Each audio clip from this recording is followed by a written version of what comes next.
In today's video, I'm going to teach you how to convert an email into a PDF using Google Chrome.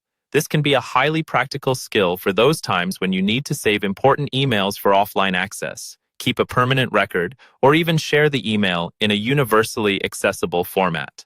So, let's dive right in and look at the steps involved in this process. First things first, you'll need to open up Google Chrome on your device. Now, go ahead and log into your email account. This can be Gmail, Outlook, or any other service that you use. Once you've done that, navigate to the inbox. You'll need to locate the specific email that you wish to convert into a PDF. Take your time to scroll through or use the search function to find it, as it's crucial to begin the conversion with the correct email. When you've opened the email, you'll notice in the upper right corner of your screen, there's usually an option labeled More or represented with 3 dots. Click on this to reveal a drop-down menu of options. From this menu, select the Print option. Now, you might be wondering why we're opting for print when we're talking about digital PDFs, but in reality, this is the option that leads us to the conversion feature. Once you click on Print, a print preview window should open. Don't worry, we're not going to physically print the email. Instead, we'll use this window to configure the PDF settings. Look at the destination section on this window. You'll likely see a current printer selected. Click on the Change button next to it.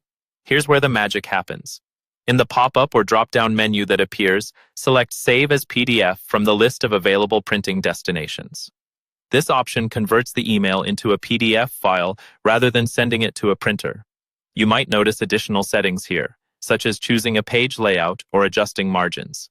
Feel free to customize these based on your needs. Now that you have Save as PDF selected, just go ahead and click on the Save button, typically located at the bottom of the window. You'll then be prompted to choose a location on your computer where you'd like to save this new PDF file. Pick a convenient spot where you can easily access it later, perhaps a dedicated folder for email PDFs. Hit Save once you've decided the location. And there you have it. You've successfully converted an email to a PDF using Google Chrome. This versatile tool can be a real lifesaver when you need documentation that can be conveniently shared or stored. Thank you for watching, and I hope this step-by-step guide was helpful. Be sure to check out our other videos for more helpful tech tips and tricks.